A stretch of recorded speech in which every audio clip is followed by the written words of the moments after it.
mashaqqatlar sari. Bu o'zining kuchli syujeti, chuqur xarakterlar tahlili va texnik mukammalligi bilan televizion tarixga kirgan asar. Serial oddiy kimyo o'qituvchisi Walter Whitening o'lim oldidagi umidsiz qaroridan tortib narkobaronlikkacha bo'lgan safarni hikoya qiladi. Ammo bu shunchaki jinoyat hikoyasi emas. Bu inson tabiati, axloq va tanlovlar haqidagi murakkab tadqiqotdir. Kanalga obuna bo'ling, men sizlarga serial haqida ozgina so'zlab beraman. Mashaqqatlar sari 2008-2012 yillar davomida namoyish etilgan bo'lib, uni amerikalik rejissyor va ssenarist Vince Gilligan yaratgan. Serialning bosh qahramoni Walter White o'rnini Bryan Cranston, uning sherigi Jesse Pinkman o'rnini esa Alan Powell ijro etgan.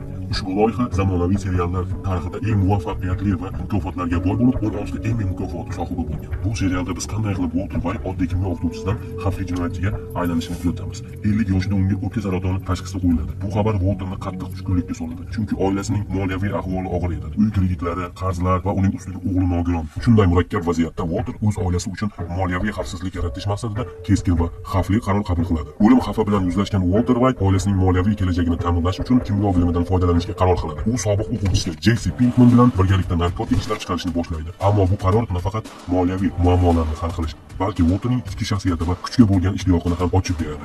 Serial davomida Walter asta-sekin Heisenberg laqabi ostida xavfli jinoyatchiga aylanadi. Say my name. Heisenberg.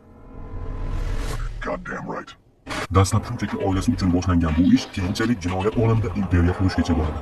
Heisenberg bu Walter Whitening jinoyat olamidagi o'ziga tanlagan alter egosi, uning ichki shaxsiyatining qorong'u tomonini aks ettiruvchi ramzi. Bu ism fizik Barney Heisenbergdan olingan bo'lib, noma'lumlik tamoyilini o'zida mujassam etadi. Walter ham xuddi shunday noma'lumlikka to'la hayot kechira boshlaydi. Bir tomondan oddiy o'qituvchi va ota, boshqa tomondan esa shafqatsiz jinoyatchi. Heisenberg o'ziga ishonch va kuchni ramziy ma'noda beradi. U bu nom ostida nafaqat qo'rquv uyg'otadi, balki kuch va obro'ni ham his qiladi. Bu alter ego orqali Walter nafaqat hayotini boshqarishga urinadi, balki o'zini oqlashga ham harakat qiladi. Ammo bu shaxsiyati oxir-oqibat uning nafaqat dushmanlarini, balki yaqinlarini ham yo'q qilishga olib keladi.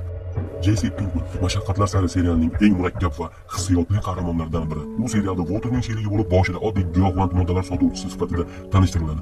Ammo syujet davomida Jessening insoniyligi, ichki kurashlari va halokatli qarorlariga guvoh bo'lamiz. Jesse bu aslida yo'qotilgan avlod vakili. U yaxshi niyatlarga qaramay noto'g'ri yo'llarni tanlaydi. Walterning ta'siri ostida u jinoyat olamining ichiga yanada chuqurroq kirib boradi. Ammo Walterning shafqatsiz qarorlariga nisbatan Jesse doimo axloqiy dilemmalarni boshdan kechiradi. Uning eng muhim jihati qalbidagi insonparvarlik va haqiqatni qabul qilishga intilishi. Serial davomida Walter 100 dan ortiq odamlarning o'limiga sabab bo'ladi.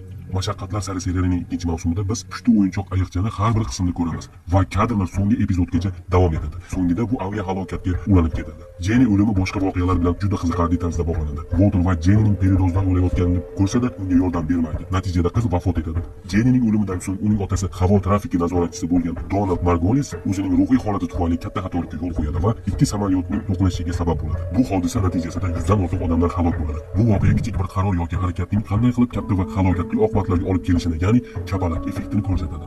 Mashaqqatlar sari serialining umumiy mavzusi insonning ichki o'zgarishi va bu o'zgarishning tashqi dunyo bilan qanday aloqaga kirishi, Walterning o'zgarishlari serial davomida qanday zanjirli reaksiyalarni keltirib chiqaradi va qanday qilib bitta qaror yoki harakat butun hayotni o'zgartirib yuborishi mumkinligini ko'rsatadi. Bu voqealar natijasida Walterning hayoti yanada murakkablashadi va uning o'zgarishi nafaqat uning, balki boshqa barcha personajlarning taqdirini belgilaydi. Mashaqqatlar sari seriali faqat hikoya bilan emas, balki texnik jihatlari bilan ham ajralib turadi.